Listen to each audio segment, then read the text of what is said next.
Bienvenidos a una nueva conferencia de los lunes del Ateneo, en esta ocasión organizada por la sección de Sociedad Civil.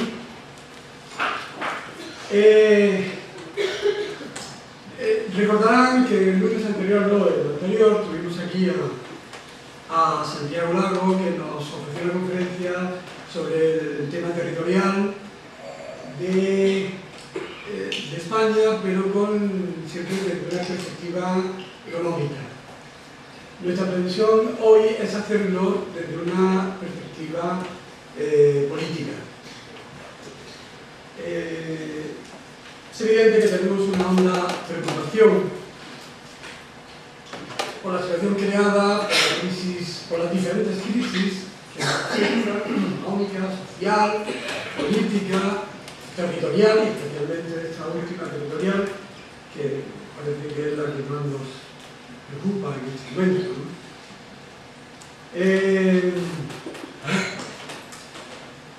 Hace 10 o 15 años, aproximadamente, cualquier persona que no estuviera muy informada de la realidad catalana y de la eficacia del nacionalismo catalán en imponer su propio relato, habría pensado que el problema territorial de España era lejano. Me da esa impresión, la que había hace 10 o 15 años. Yo que conocía bien, porque estoy viviendo en Cataluña, sabía que el problema catalán era mucho más importante que Euskadi. Siempre lo fue, mucho más. Entonces, ahora que ya está terminado el terrorismo, nos damos cuenta que efectivamente el problema importante, el llamado problema catalán, que fue siempre, se conoció como problema catalán, está ahí presente y más vivo que nunca, y más preocupante que nunca. Mientras que el Euskadi, bueno, al menos de momento, parece que no está tan urgente, ¿no? Y el problema catalán ha estado ahí como mínimo, desde finales del siglo XIX. Como mínimo. Quiero decir, problema importante para España. Nuestra honda preocupación se debe al cariño que le tenemos a Cataluña, la idealización que le tenemos a Cataluña, especialmente los que hemos vivido allí, ¿no? Y nos preocupa mucho lo que puede pasar de seguir haciendo las cosas. Me preocupa muchísimo, especialmente a mí. Me preocupa muchísimo. Y no ya ahora, sino hace ya algún tiempo, que me viene preocupando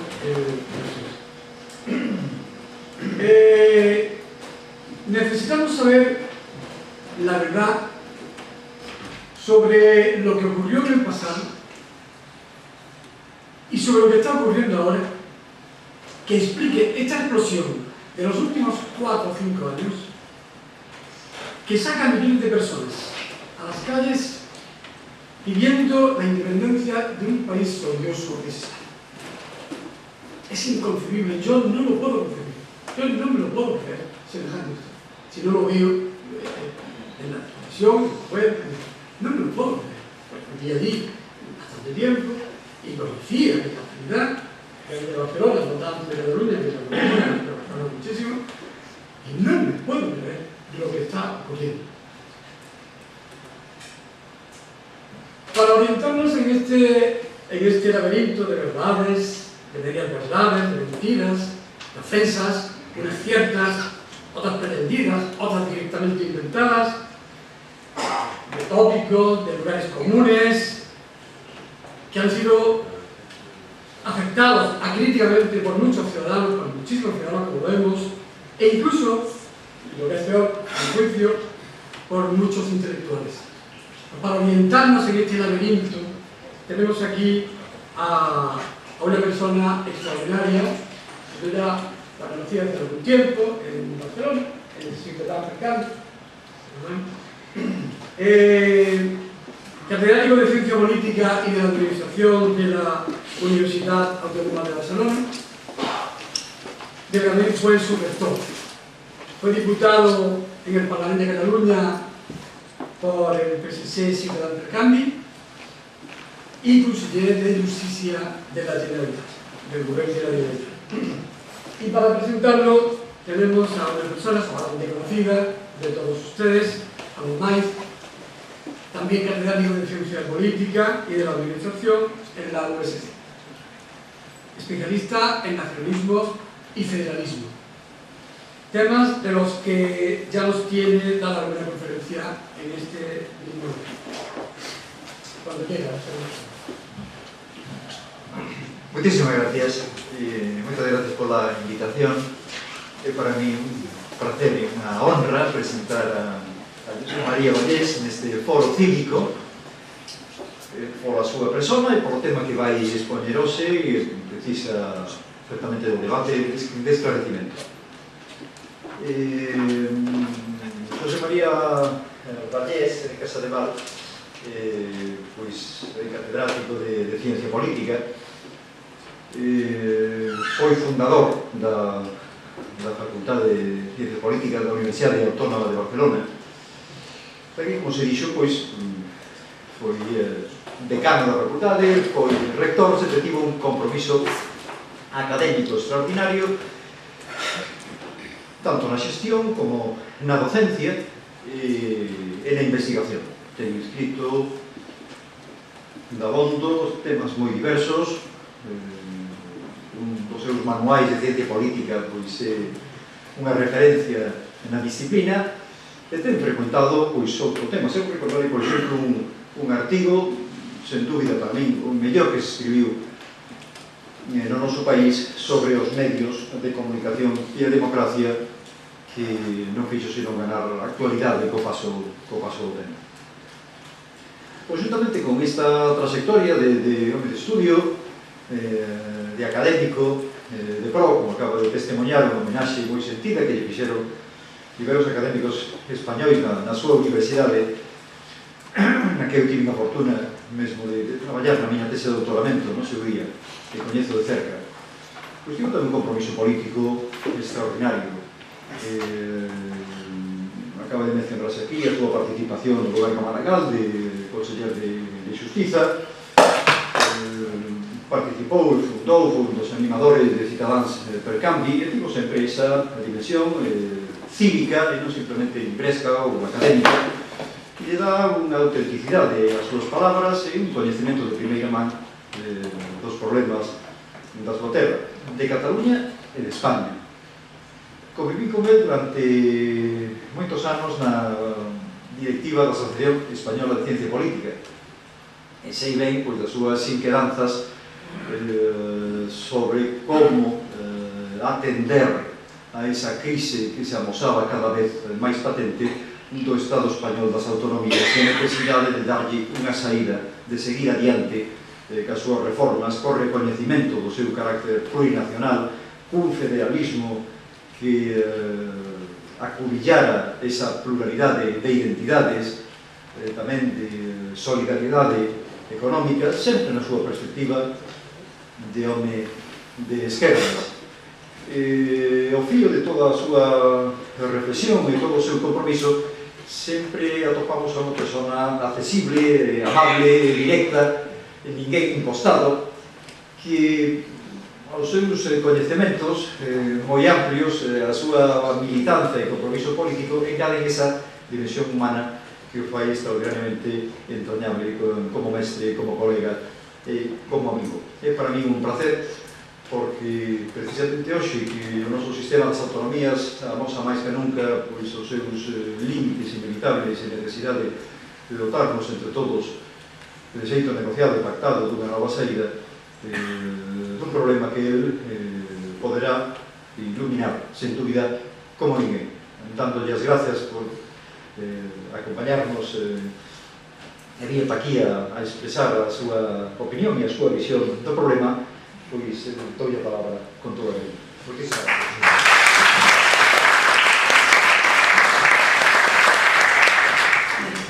Muchas gracias por las amables palabras de quienes me han presentado.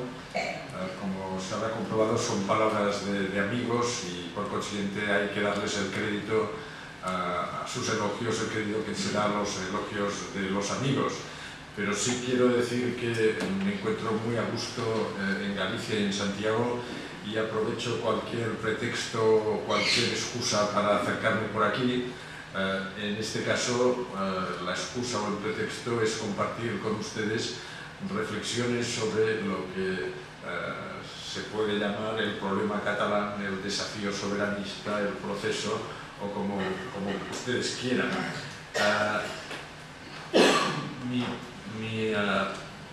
Mi actitud, mi predisposición es exponer cómo yo contemplo este proceso y, sobre todo, atender a cómo desde Galicia, en este caso desde Santiago, se ve este proceso, porque desde las ópticas respectivas tal vez salga alguna luz. No seré yo el que ilumine, como decía Ramón, a ustedes. En todo caso, si sale alguna luz, podrá ser del intercambio de opiniones entre unos y otros. El título de la intervención es España y Cataluña queda recorrido común, el título que me sugirieron o yo sugerí o salió como resultado del intercambio de mensajes electrónicos. La pregunta de este título admite como mínimo 4 respuestas. Una, quizá la más honesta, sería decir no lo sé, no sé si queda recorrido común, pero creo que si me limitara a esto les haría perder a ustedes el tiempo. Otras 2 posibles respuestas son sí o no. Desde la ciencia política, desde lo que entendemos como ciencia política, es muy difícil dar respuestas tan categóricas, de afirmar que hay recorrido común y de afirmar que ya no hay recorrido común. Eso puede hacerse desde posiciones políticas de convicción honesta, pero no desde un tratamiento de la política como campo de observación social. Por tanto, me queda una última posibilidad de respuesta, y es: ¿queda recorrido común? Depende. Y eso es lo que voy a intentar exponer aquí. Depende de circunstancias y depende de requisitos que se den, pero no está asegurado un desenlace categórico en un sentido o en otro. Para ordenar la exposición, creo que es bueno preguntarse, como hacían los predicadores clásicos, de dónde venimos, dónde estamos y a dónde podemos llegar. ¿De dónde venimos? De una manera muy rápida y sencilla, para no remontarnos a la noche de los tiempos, a lo que a veces hay tentación. Venimos de la Constitución de 1978, más concretamente de los pactos político-constitucionales que se fraguaron en aquel periodo complicado de la historia reciente de España. Si hago una apreciación impresionista de la media de edad de la sala, llego a la conclusión de que casi todos los que están en la sala, fuimos observadores muy atentos o protagonistas activos en ese proceso, y sabemos lo que fue y lo que costó. Por lo que veo, la sala hay pocos que hayan nacido después o que no tengan memoria personal de lo que pasó. Pero los que sí la tenemos, sabemos, como digo, que fue un proceso complicado, que dio de sí lo que dio de sí y que salvó situaciones que tenían en aquel momento tenían un horizonte mucho más complicado, mucho más pesimista de lo que realmente resultó. Sobre el tema territorial también se llegó a unos pactos, a unos acuerdos que se cifraron en el conocido y tan comentado y a veces denostado título octavo de las autonomías, que hizo unas previsiones muy abiertas, muy imprecisas, que se desarrollaron sobre la marcha, como suele ocurrir, a partir de posiciones políticas y de la correlación de fuerzas que hubo en los años posteriores a los acuerdos de 1978, 1979, 1980. Ese estado de las autonomías, tal como se le ha apellido después, era una posibilidad de solventar una cuestión que la monarquía liberal española no había conseguido solventar. Ese Estado español que arranca a principios del 19 con ciertas pretensiones liberales, no consigue, como hicieron otras monarquías liberales en otras partes de Europa, no consigue combinar de una manera adecuada el esquema de Estado y el esquema de nación. Y eso lo dicen observadores situados a lo largo de todo el territorio. No acaba de cuajar la idea de un Estado unitario con una nación única, porque partes de ese Estado no se sienten implicadas en esa asunción de una única identidad nacional. Y esa es una cuestión que subyace a la historia del Estado de la monarquía liberal española, en algunas ocasiones de una manera soterrada, en otras ocasiones de una manera abierta e incluso de una manera violenta y cruenta. El Estado de las autonomías abrió la posibilidad de combinar, mediante un expediente, si quieren, no muy depurado desde un punto de vista dogmático, jurídico, pero sí relativamente utilitario, como herramienta aprovechable, esa necesidad de articular, por una parte, una organización política que llamamos Estado, y por otra parte, una combinación de comunidades que se sienten en buena medida, no de una manera unánime, pero en buena medida se sienten portadoras de una identidad particular. Esa fue la propuesta posible de los pactos del 78, 79, 80. ¿Qué ocurrió a partir de ese momento? A partir de ese momento, y estoy dando mi interpretación, a partir de ese momento se produjeron varias fases de evolución sobre las que no entraré en detalles, que nos han conducido a donde estamos hoy, a saber, a una crisis de aceptación de este Estado en las autonomías. Y no únicamente por parte de Cataluña, sino por parte de la opinión pública española en general. Se ha desgastado el reconocimiento y el valor del Estado de las autonomías a partir de los últimos 10 años aproximadamente, si miramos un poco para atrás. Y hay que atender a ese desgaste, a esta erosión de lo que en un primer momento parecía abrir la puerta a una solución o una regulación de lo que hasta aquel momento no se había conseguido.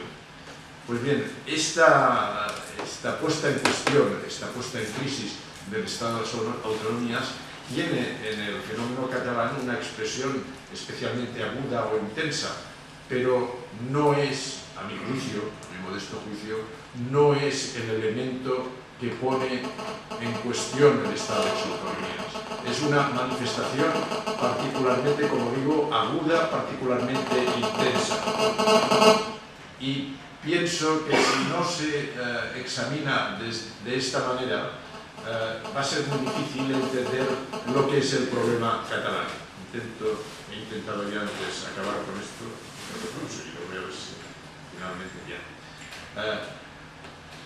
Repito, si no se entiende que la cuestión actualmente conocida como cuestión de Cataluña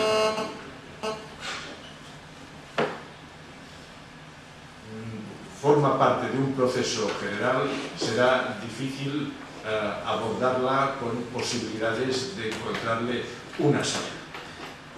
¿Qué factores han podido influir en ese desgaste, en esa pérdida de aceptación, en esa gradual erosión del Estado de las autonomías como una fórmula aceptable para la mayoría de la opinión pública española? Hay algunos factores de carácter interno del propio modelo que se ha construido y hay otros factores que provienen, a mi entender, de impactos exteriores.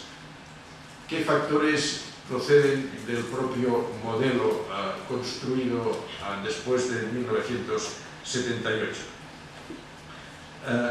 Algunos han sido ya puestos de manifiesto por diferentes especialistas. Por ejemplo, que el proyecto era tan abierto que dio lugar a expectativas bastante diferentes. El proyecto inscrito en la Constitución era, según la jerga jurídico-constitucional, se basaba en el llamado principio dispositivo, de tal manera que era una especie de menú en el cual las diferentes unidades podían seleccionar aquello que les apetecía, y que al ser un modelo tan abierto dio lugar a muchos equívocos y a situaciones de agravio comparativo que finalmente han llevado a la crisis del modelo. Otros han puesto de manifiesto que un modelo de Estado compuesto, como descentralizado, necesita de unos mecanismos de coordinación eficientes, y que el que se puso en marcha no los tiene. No los tiene el Senado. No voy a entrar en esta cuestión porque es una cuestión abusivamente tratada. El Senado no ha funcionado como cámara de coordinación entre los territorios. Tampoco han funcionado las conferencias sectoriales que están previstas y que se reúnen de vez en cuando. Generalmente alguna, por excepción, ha tenido algún impacto positivo, pero en general no han permitido articular de manera adecuada la marcha conjunta del Estado por un lado y de las comunidades autónomas por otro. Ha habido una enorme resistencia de la Administración General del Estado a reformarse a sí misma. Algunos datos lo ponen de relieve. La Administración General del Estado ha transferido a las comunidades autónomas 1 millón de funcionarios aproximadamente y una buena parte de los recursos presupuestarios.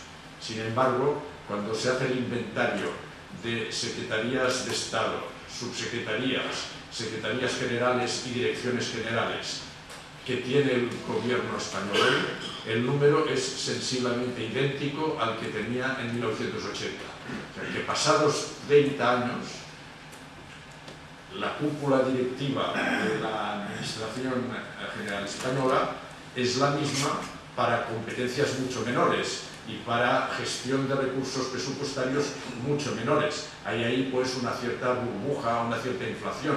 Se ha tendido a cargar sobre las comunidades autónomas el hecho de que han inflado los organismos, los cargos, etc. Y no se ha puesto suficientemente de relieve que una Administración General del Estado, que además ha transferido competencias a la Unión Europea, puesto que en el año 83 no éramos miembros de la Unión Europea, sigue teniendo el mismo grosor en los cargos directivos.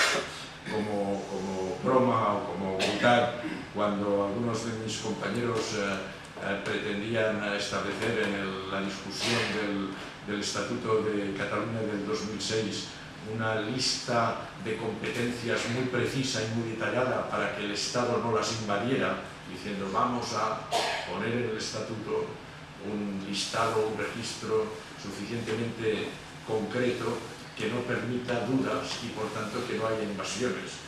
Y yo les decía, ¿no creéis que sería mejor hacer una lista de las direcciones y subdirecciones generales de los ministerios de Madrid? Porque mientras exista en la Administración General del Estado un responsable de un campo sobre el cual puede no tener competencias reconocidas, no va a estar mano sobre mano, sino que va a intentar ejercer alguna de esas competencias. Pero eso es una putada, como todas ellas pueden ser mal interpretadas. Pero entiendo que uno de los elementos internos del modelo que no ha acabado de funcionar es que la Administración General del Estado no ha asumido este aspecto de la transformación de un Estado unitario centralista en un Estado compuesto descentralizado. Finalmente, otro factor del sistema político que ha perjudicado la posibilidad de una evolución progresiva del Estado de las autonomías respondiendo más a las necesidades sociales ha sido lo que algunos autores consideran la dinámica antagónica o la dinámica de confrontación que el bipartidismo ha incrustado en el sistema político español. Es decir, frente o a diferencia de otros países que tienen también algún tipo de cuestión territorial donde las diferencias o los conflictos que se reproducen periódicamente se tratan por la vía del consenso entre todos los actores implicados, a diferencia de estas situaciones, aquí en España la existencia de un bipartidismo hasta hace poco, veremos que ocurre dentro de poco,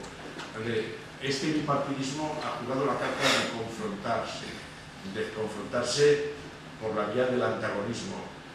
Llevado al extremo ha sido lo que se conoció como la estrategia de la crispación. Pues bien, en ese clima, en esa atmósfera, la cuestión territorial, en lugar de ser un ámbito en el cual intentar concertar posiciones, ha sido un instrumento en contra del adversario. Se ha usado como arma arrojadiza para erosionar al otro partido, no para llegar a acuerdos con él e intentar encontrar, como digo, un terreno de encuentro, sino al contrario, como carta de desgaste contra el otro partido. Eso no ha beneficiado la búsqueda de salidas de transformación gradual evolutiva, al contrario, ha propiciado o radicalismos o inmovilismos, o radicalismos de transformación o inmovilismos, pero no ha añadido, como digo, ese plus de transacción que es necesario para abordar situaciones tan complejas. Ha habido también factores externos que están pesando sobre la crisis del Estado de las autonomías. Una de ellas es la puesta en cuestión que la globalización hace del Estado soberano, del Estado nacional. Tiene una fuerte inercia, pero son muchos los observadores que en el panorama político visto a escala mundial sitúan a los estados soberanos, a los estados independientes como actores que ya no tienen el protagonismo que tuvieron en su momento, porque han tenido que ceder de grado o a la fuerza, han tenido que ceder muchas competencias. ¿A quiénes? A organismos supraestatales, por ejemplo, pero también a grandes corporaciones privadas multinacionales o a otros organismos internacionales. De tal manera que se ha producido un vaciado de los estados independientes y soberanos. Cuando se habla, en el caso que nos ocupa, de crisis del Estado de las autonomías, puede haber la tendencia a poner el énfasis en que lo que está en crisis son las autonomías. Y es aceptable que se vea así, porque hay datos para probarlo, pero también lo que hay que poner en crisis es la idea de Estado soberano, de Estado que tiene un reducto impenetrable de atribuciones y funciones, porque cada día estamos comprobando que ese reducto impenetrable de atribuciones que distinguían al Estado soberano tradicional, que ese núcleo se está desintegrando. No voy a poner ejemplos porque están en la mente de todos. No solo la moneda única, sino la sumisión de la capacidad presupuestaria del Estado soberano a los dictámenes de la Unión Europea. Pues España no puede hacer un presupuesto autónomo en estos momentos, está sujeto a las instrucciones que le dé la Unión Europea, cuando la soberanía presupuestaria era una de las que caracterizaba a los estados como unidades políticas básicas. Finalmente, la combinación de todos esos factores y alguno más y no renunciaré a citar, por ejemplo, por su importancia, el impacto de la gran crisis del sistema económico mundial. La crisis que estalló hace 5 o 6 años como resultado también de un proceso que venía de antes, que no fue una erupción de un volcán, sino que fue el resultado de un proceso anterior. La gran crisis económica y social que estamos padeciendo ha generado también reacciones en la opinión que están dispuestas a encontrar salidas a su situación preocupante y precaria como sea. Y cito a una colega socióloga de la Universidad de Barcelona que ha caracterizado al movimiento independentista en Cataluña como el recurso a una utopía disponible, en el sentido siguiente: cuando ya otras autonomías han desaparecido, se han evaporado o se han desacreditado, para determinados sectores la idea de la independencia es esa luz de esperanza al final del túnel que moviliza y anima. Algunos podremos decir, o podrán decir, es una lucecita engañosa, es una ilusión, etc. Pero el componente este de utopía disponible, como resultado de una crisis que ha generado, la incertidumbre que ha generado, es también un factor que pesa aquí. Pienso, por tanto, que hay que situar la situación de Cataluña hoy en ese gran contexto. Y hay otras explicaciones que se dan sobre el caso que me parecen insuficientes, no falsas, pero claramente insuficientes. Cuando, por una parte, se dice el asunto es un asunto de financiación. Claro que es un asunto también que tiene una proyección en financiación, en déficit fiscal, en frases más grandilocuentes, expolio, etc. O desde otras partes, desde otros sectores, es un caso de insolidaridad, de no querer contribuir, de sálvese quien pueda, etc. Es verdad que eso está ahí. También puede decirse, son unas élites que manejan a su gusto y a su capricho a unas masas indocumentadas. Algo de eso hay, pero no es suficiente para explicar el volumen del fenómeno. Otros pueden decir oportunismo electoralista de los partidos o intereses de clase enmascarados. Bien, de todo ello puede hablarse y probablemente está ahí. Pero lo que me parece, desde mi punto de vista, digno de tenerse en cuenta es que no es que el caso, el proceso que actualmente se está dando en Cataluña no es idiosincrático, no es una cuestión localista, no es algo que se produce en Cataluña y solo en Cataluña.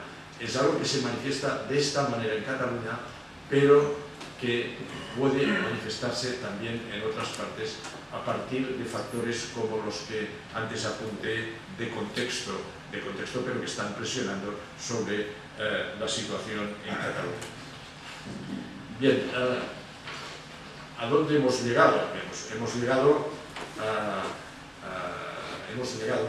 para decirlo muy sintéticamente, hemos llegado a la configuración de dos mayorías sociales de signo y dinámicas opuestas. Una mayoría social en Cataluña que está por la reforma del statu quo, en lo que se refiere al tema territorial. Y cuando me refiero a que está por la reforma del statu quo, no digo que de manera unánime esté por la independencia, sino que está por una posición que considera agotada la vía del Estado de las Autonomías. Y dentro de esa mayoría social, que no viene de ahora, sino que viene de mediados finales de los años 90, dentro de esa mayoría social ha ido creciendo aquella que considera que la única rectificación posible es la separación. Pero pues, quisiera poner el énfasis en que hay ahí una mayoría social que considera superado el Estado de las Autonomías y que no da satisfacción a sus expectativas como articulación territorial con el conjunto de España. Si examinamos la mayoría social española con los datos de las encuestas, veremos una mayoría de un signo diferente. Está por el statu quo e incluso en algún momento está por situaciones de involución respecto al grado de territorialización del poder político que se han desarrollado a partir de los acuerdos de 1978 y siguientes. No solo le parece que es suficiente lo que se ha avanzado, sino que en algunos casos está por decirlo en términos, por hacer marcha atrás. Esas son las dos mayorías que las encuestas, y luego haré una proyección para que esto se vea gráficamente. Las encuestas nos están dando desde hace unos años. Y llegados a este punto es cuando la situación se complica y cuando se vuelve a la agenda política.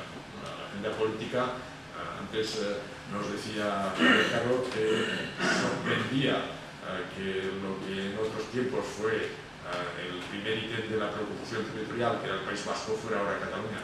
Es verdad, pero por eso creo que es bueno examinar antecedentes y no considerar que eso es una erupción, o como se dijo muchas veces, un soufflé que se hinchaba, como se hincha algo, pero que ya bajaría. Y la secuencia de esos últimos años da a entender que no deshincha el soufflé. Quizá no crece, pero no se deshincha. Digo aquí que la existencia de estas dos mayorías nos sitúa en una confrontación de difícil salida, porque la mayoría catalana no tiene fuerza suficiente para imponerse sobre la mayoría española. No la tiene. Y la mayoría española no tiene suficiente fuerza para sofocar a la mayoría catalana, salvo que se recurra a instrumentos coactivos, a instrumentos de violencia, es decir, una insurrección armada en Cataluña o una ocupación militar de Cataluña por las fuerzas policiales o militares españolas. Y no parece, y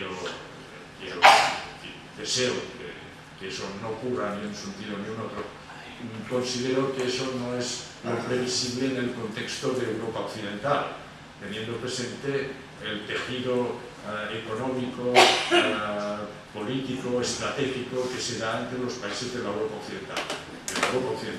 La de la Europa Oriental es otro asunto porque tienen otra historia y allí ya vemos cómo han ido las cosas. Pero dentro de la Europa Occidental me parece que es descartable. Y si esa imposición por la fuerza no es razonablemente previsible y ciertamente no es deseable, ¿a dónde podemos llegar? ¿Qué alternativas hay disponibles para que al cabo de un tiempo esas dos mayorías se den cuenta de que han de transaccionar? Una es aceptar la separación, pero esta tiene elevadísimos costes para las dos partes. Esto es una opinión personal, no represento a Cataluña ni a ningún partido catalán, aquí yo expreso una opinión personal que me pronuncio aquí como me pronuncio allí.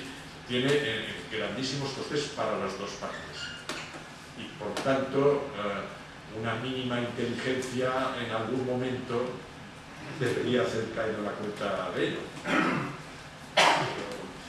Lo de la inteligencia política no hay que dar siempre como supuesta. Segunda posibilidad, la transformación del Estado de las autonomías a partir de su misma dinámica. ¿Qué tipo de transformación? Una es la que propugnan aquellos que afirman que en realidad el Estado de las autonomías ya es un Estado federal pero con otro nombre. Y yo discrepo personalmente, creo que no es así. Pues el Estado de las autonomías es un Estado compuesto, altamente descentralizado, pero no tiene elementos fundamentales de la federación o de las federaciones más arraigadas, más conocidas.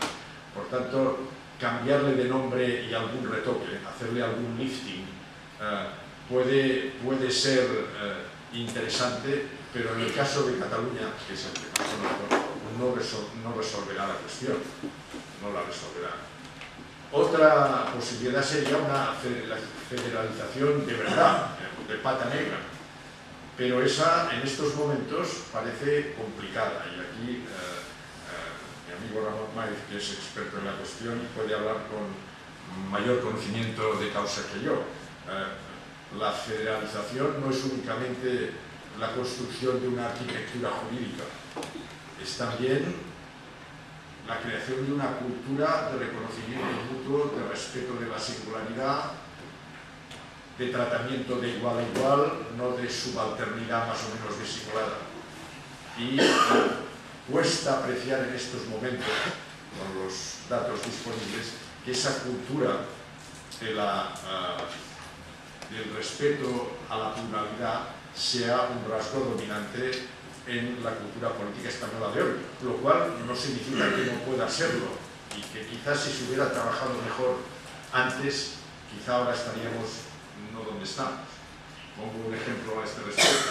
A mí siempre me irritan las alusiones despectivas a los 17, cuando se insiste 17 parlamentos, 17 administraciones, 17 tribunales superiores de justicia. ¿A dónde vamos a ir a parar? Esta visión despectiva, que puede tener un componente de eficiencia, una crítica sobre la eficiencia que no hay que descartar, que tenga una cierta base, cuando se utiliza como bandera despectiva sistemática, trasluce o proyecta una falta de reconocimiento de lo que es una competencia en un Estado federal, donde cada una de las partes puede desarrollar políticas públicas diferentes sin que haya exclamaciones. Al contrario, puede ser un estímulo para la imitación por parte de otros si aquella política resulta, o puede ser disuasoria si aquella política no resulta. Esta idea de la competencia que algunos tienen tan clara en el terreno económico, en el federalismo, también será. Pero esa es la que no se acepta desde una visión de un federalismo uniforme o uniformizante, como algunas veces se ha querido vender.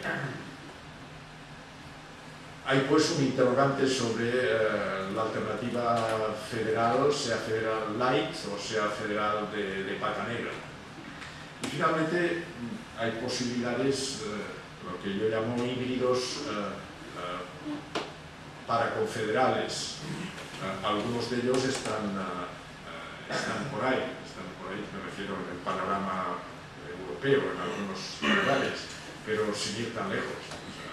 Dentro del propio Estado español tenemos un híbrido que pasa desapercibido porque sus protagonistas quieren que pase desapercibido porque no les interesa subir al escenario, pero que es muy llamativo, que es el caso de Navarra. Como ustedes saben, en España no hay dos tipos de comunidades autónomas, 15 y luego otras dos, hay tres: 15, País Vasco y Navarra, que no tiene una estructuración basada en el Estatuto de Autonomía como la tienen las otras 16, sino que su régimen de autogobierno se rige por un acuerdo entre gobiernos que luego ratifican por separado y sin posibilidad de enmienda los parlamentos respectivos, casi como un tratado internacional, en el que el Parlamento ratifica pero no puede enmendar. En cambio, los demás estatutos, incluidos los del País Vasco, tienen que someterse a aprobación y enmienda del Parlamento español. Pues bien, Navarra, en cierta manera, el reino de Navarra es el nombre del estadio futbolístico de allí, pero el reino de Navarra mantiene en rigor una relación paraconfederal con el reino español, con el reino de España. Lo que ocurre es que no es es una visión que no suele ponerse muy de manifiesto porque resulta algo incómoda para los defensores de la ortodoxia del constitucionalismo uniforme que es el hegemónico en el país. Bien, esas son las alternativas disponibles a mi modesto entender, a no ser que podamos construir entre todos alguna otra, que para eso están las conversaciones y las negociaciones. ¿Qué requisitos? Y con esto termino. Dije antes, inteligencia política. Ante estos problemas, que no son problemas de un día, sino que son problemas que llevan años cociéndose, se requiere inteligencia política, se requiere sobreponerse a veces a incidencias de cada momento y asumir apuestas atrevidas y arriesgadas, lo cual no quiere decir temerarias, pero sí arriesgadas. Se necesita más imaginación jurídica de la que hay disponible también en este país. La dogmática jurídica aquí ha sido bastante pobre para intentar encontrar esas salidas del derecho que busca resolver conflictos, no que dice eso no se puede hacer. Este es el jurista que basa su posición en decir esto no se puede hacer cuando tiene un conflicto delante, no es un jurista que sea de una gran ayuda a la sociedad. El jurista inteligente es el que dice aquí tenemos un conflicto, vamos a ver con los recursos disponibles cómo le damos una salida que sea más o menos aceptable a las partes en conflicto. Y aquí eso no ha abundado. Acompañamiento internacional. Digo acompañamiento. Por lo que dije antes del entorno. Estamos en un entorno europeo. Y aunque oficialmente la Unión Europea haya rehusado, como tiene que hacer, pronunciarse sobre la cuestión, insistiendo que es un asunto interno y que debe ajustarse a las normas internas, también sabemos que hay preocupación y que hay intervenciones y hay contactos y que instrumentos mediáticos que están muy en contacto con esas instituciones se pronuncian haciendo llamamientos a la transacción, al pacto y a la negociación. Europa, la Unión Europea por sí misma estará también en transformación, está en una situación ella misma de crisis y eso tiene que desembocar en alguna otra cosa. En ese conjunto, la situación de la Organización Territorial Española ha de encontrar también otro tipo de acomodo. Y finalmente, más construcción de sustrato de reconocimiento de la pluralidad y de la diversidad. Que entiendo por ello, que pretendo decir con eso. Hacer algo como lo que estamos haciendo hoy aquí. ¿Sí? Que venga uno de Barcelona a hablar a Santiago y a escuchar a los de Santiago.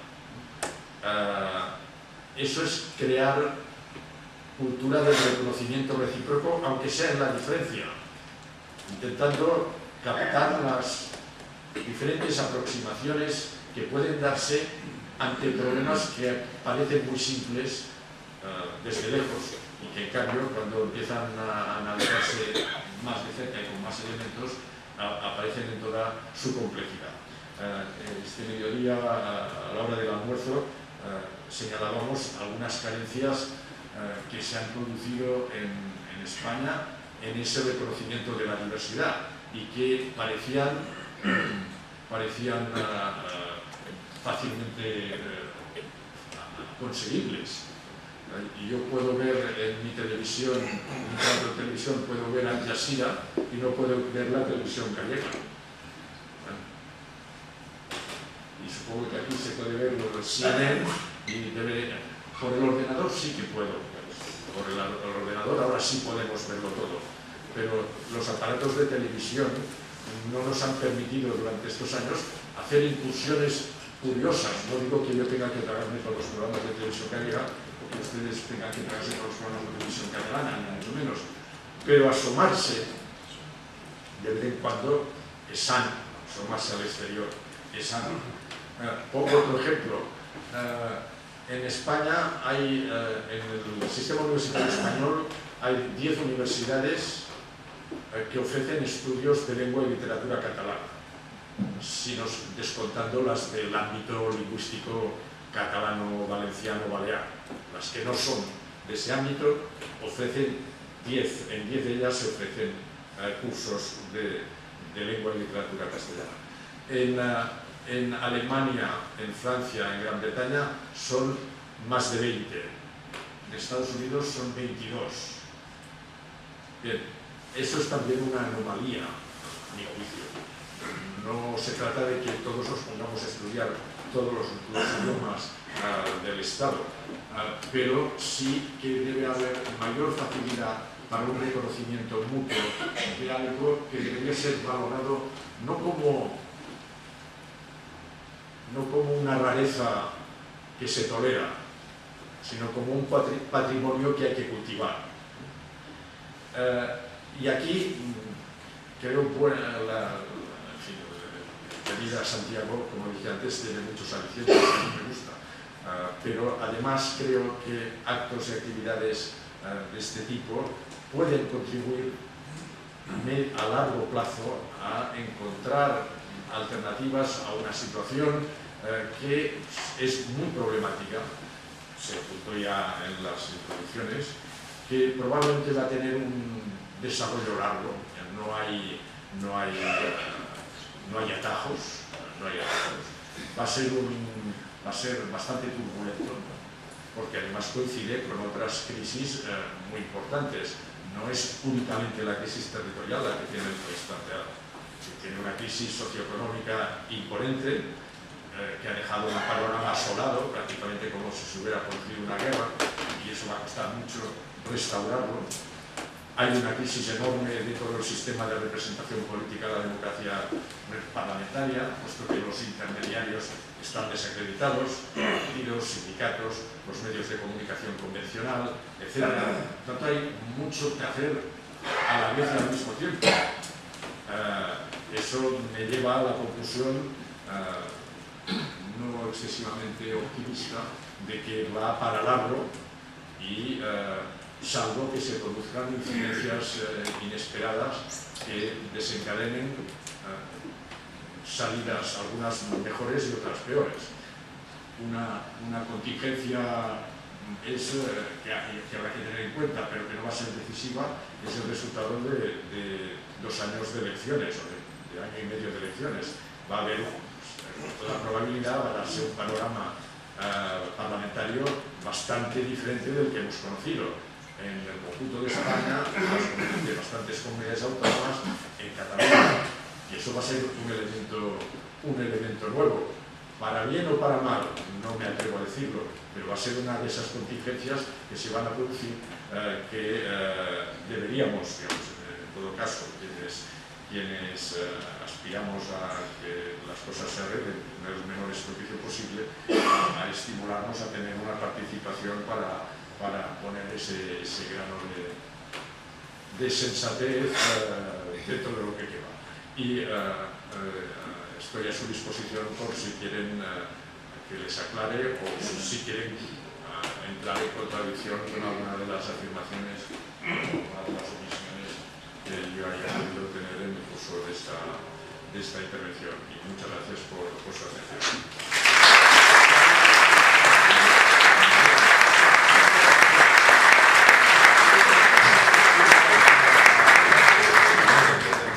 Recuerdan que prometí unos gráficos para que se vea de manera impresionista algunos de los elementos a los que me he referido. En este gráfico aparece la evolución de la preferencia por el modelo territorial en el conjunto de España. La columna roja es la de los que prefieren sin comunidades autónomas o con menos autonomía. Es una columna que había bajado y luego que sube hasta más de la tercera parte de la opinión. Los que están por, y por tanto se coloca en primer lugar, aunque sea por unos puntos. Los que están por el modelo actual habían ido subiendo gradualmente y empiezan a desplomarse. Los que estaban con más autonomía o incluso independencia, pues han subido algo, luego han bajado y se mantienen, pero están en tercera posición. No, España en su conjunto, España en su conjunto. ¿Qué ha ocurrido? Bien, vean aquí otro gráfico que creo que tiene interés, y es cómo perciben las comunidades autónomas el grado de descentralización conseguido y cuál sería el deseable. Percepción de la situación actual y preferencia por situación futura. La columna en azul ligero, en azul claro, es cómo lo percibe. La Comunidad de Madrid percibe que entre 1 y 10 se ha llegado a un 6. ¿Y qué sería deseable? Que se bajara del 6 al 3,7. Y así lo vemos en todas las que incluida Galicia, todas las de ese primer bloque, y en cambio hay 3 en las cuales se valora como menor la descentralización obtenida y se desearía aumentarla. Referencia con, aquí he puesto, aparece Cataluña y aparece Madrid. Por una paranoia antimadridista, no por una paranoia antimadridista. Cuando hablamos de Madrid no hablamos de los madrileños. Que me acogen siempre muy bien, creo que tenemos muy buenos amigos. Estamos hablando de ese conglomerado de intereses económicos, de las grandes empresas, algunas de las cuales antes estaban fuera y ahora se han desplazado a Madrid, empresas privatizadas que han acabado siendo empresas centralizadas en Madrid, grandes grupos mediáticos que tienen sus centros de influencia en Madrid, alta burocracia que, como señalé antes al hablar de la estructura del Estado, no se ha adelgazado. Se ha existido que había que adelgazar la administración, pero sus componentes directivos no se han adelgazado.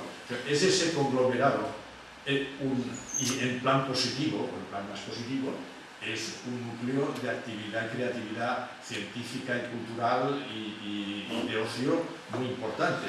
Y si añadimos algo más, en un auditorio que me han señalado como simpatizante, es donde se produce el fenómeno del 15M, donde se produce el fenómeno Podemos. Entonces, no es el Madrid mestizo, es un foco potente que irradia sobre el conjunto del Estado. Por eso es importante saber qué piensa Madrid y cómo se pronuncia la opinión pública en Madrid, por la influencia que tiene, además de su 15% de peso económico en el conjunto del Estado y del peso demográfico que pueda tener. Pues bien, ya están claras las 3 columnas. En Cataluña están por menos autonomía o sin autonomía el 11%. La media española está en torno al 23% y en Madrid está más del 33%, más de una tercera parte. Y en cambio, por mayor autonomía o incluso por independencia, ya se ve cómo está en Madrid, cómo está en la media española y cómo está en Cataluña.